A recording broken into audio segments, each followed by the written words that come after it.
Hi, I'm Jason, and once again, welcome to Power Moments. Today, I want to talk to you about the subject of taking God at His word, taking Jesus at His word. Can you take Jesus at His word today? Can you be a hearer of His word and also be a doer of His word today? You know, it's important today that you are not merely a hearer of His word, but that you can also be a faithful doer of His word. I want to tell you a story to illustrate the fact that doing God's word brings reward in your life. Doing God's word will bring sure rewards in your life. You know, there was once a story that some travelers were traveling at night and they had to cross a river.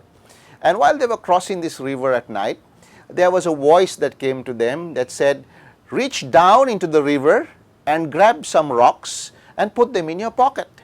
And tomorrow morning you will be both glad and sad." And some of them, well, they just grabbed a few rocks. Some of them grabbed one rock and they put them in their pockets. And the next morning when they woke up, they reached into their pockets and they checked what were those rocks that they had been asked by the voice to take and put into their pockets. And they found that the rocks that they thought were rocks were actually diamonds. And they realized, wow, what that voice told us to do was so amazing that we found that these are not just rocks, but they are diamonds. So they were glad that they listened to the voice. And they were also sad that they did not take more rocks and put them into their pockets. You see, sometimes it is the same way when we obey God's word.